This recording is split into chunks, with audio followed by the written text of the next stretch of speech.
น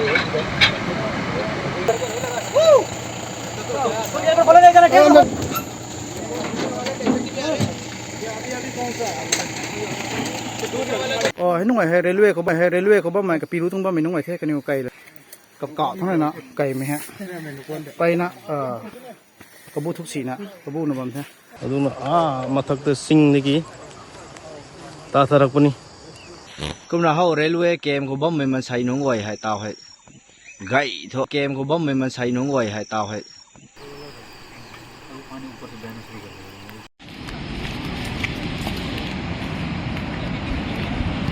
ยาสีดีแล้วครับ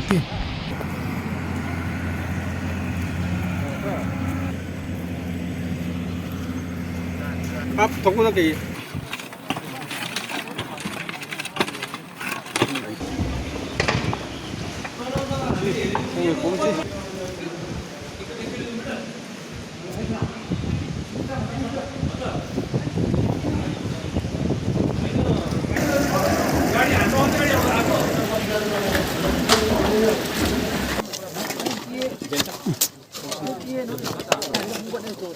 Ano tujuan aja nih?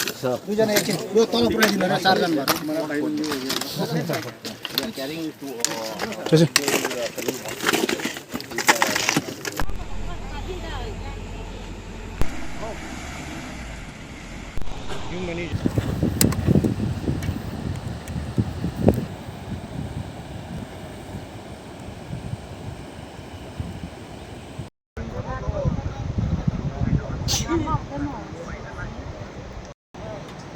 너 가서 타 정도.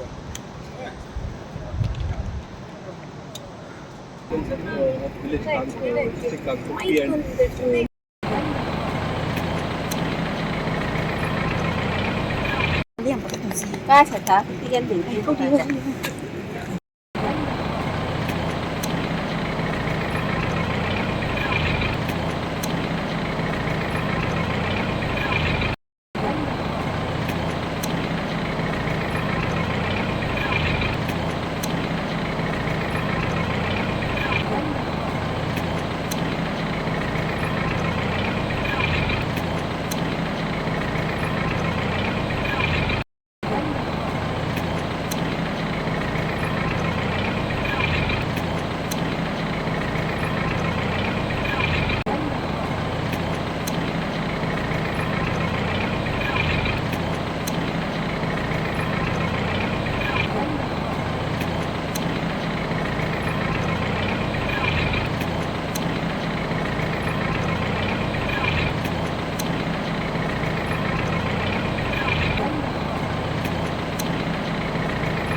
It is a very unfortunate thing that has happened here today.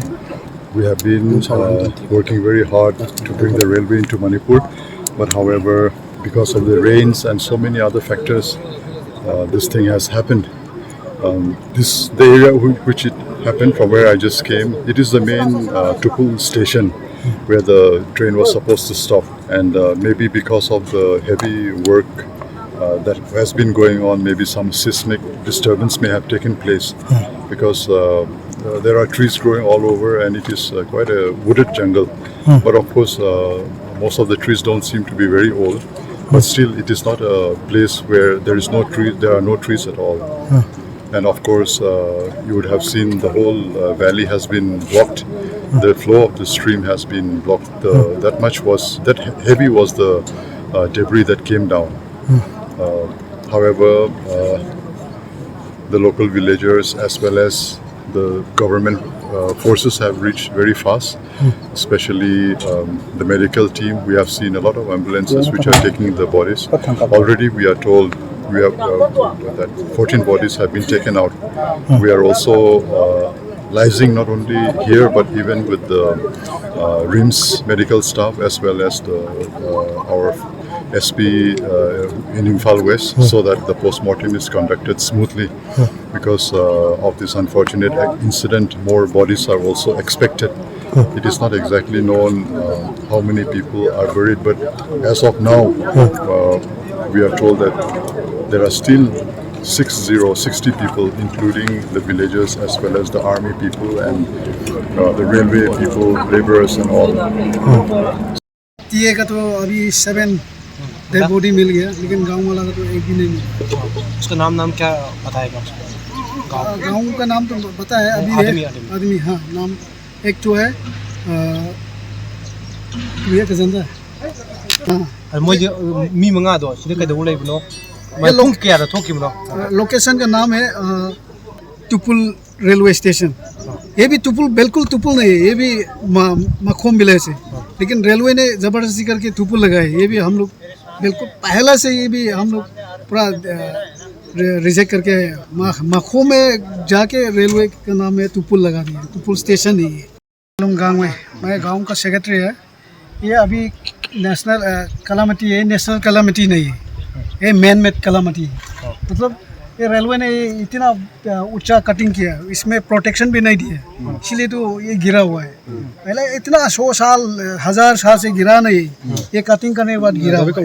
उसमें गांव वाला 5 आदमी दब गया अंदर में। रेलवे का क्या सब मिला के पूरा 76 हो गया। वो अभी ये किसने कंपेंसेशन करने पड़ेगा? ये रेलवे ने कटिंग नहीं करने से तो ये तो दबेगा नहीं। अभी खेती पूरा नदी पूरा सब बैठ गया।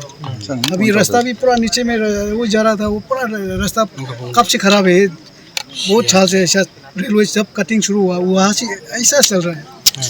ये गांव के लिए तो रेलवे के तो सब का है, लेकिन गांव सिर्फ गांव का तो ये पूरा खराब है ना। मैं गांव का सेक्रेटरी है। गांव का नाम है मखोम विलेज। ये नोने डिस्ट्रिक्ट में है। अभी ये रेलवे लाइन कटिंग हो गया, उसी से तो ये तो पूरा नेशनल कैलामिटी नहीं है, ये तो मैन मेड कैलामिटी है। रेलवे का कटिंग वजह से ही गिरा है। ये पूरा ऊंचाई 100 मीटर का ऊपर कटिंग किया है, लेकिन नीचे में वाल प्रोटेक्शन वाल इतना नहीं दिया बिल्कुल नहीं दिया, इसलिए तो ये गिरा है। इसमें गाँव वाला पूरा 5 आदमी नीचे चला गया। अभी रेलवे का और टीए सब मिला के 78 नीचे में चला गया। अभी कहाँ है क्या है सब मालूम नहीं है। कई SDRF की मणिपुर के अखोई टीम 40 लाए अदो अखोइसे नन्ना लाकपुनिना अखोइसे हुजिक मखादा एक यौसलकपगा अखोई स्पोर्ट मफमसिदा अखोई कई खरा यिंसलुरे तौरगा अखोई चाइसिंगी हुजिक अखोई रेडी तौरेना अखोई काखचरपने हौजिक पोक्ता करा इंजुरी खरा मा मंगा तौम फंग्रे असि खरा मा 24 रिमेनिंग हुजिक वाली फंगदबा आर्मीगी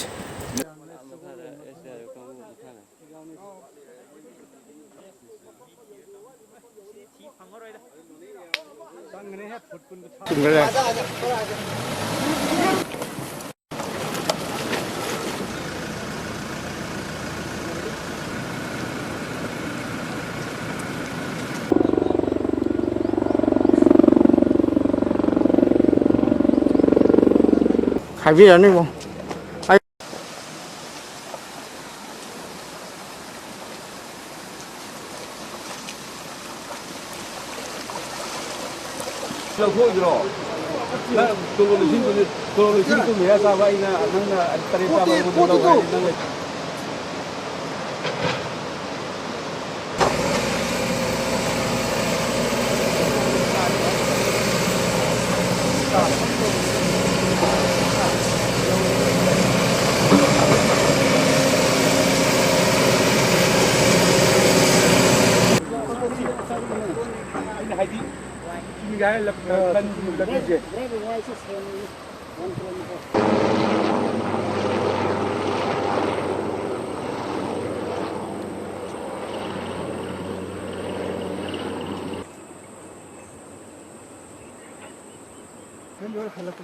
Kamu tak?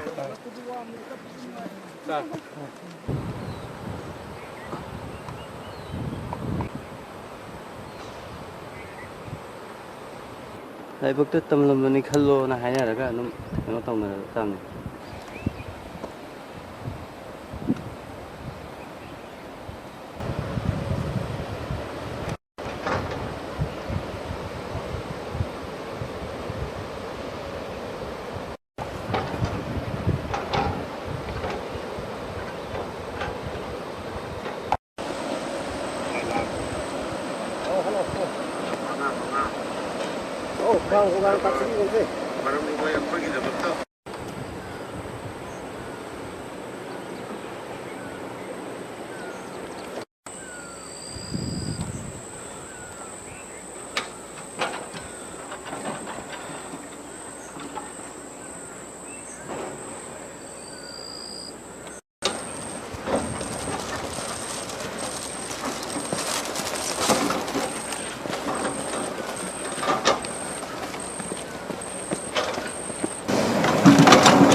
Asi ningai ko ya bagi poleng.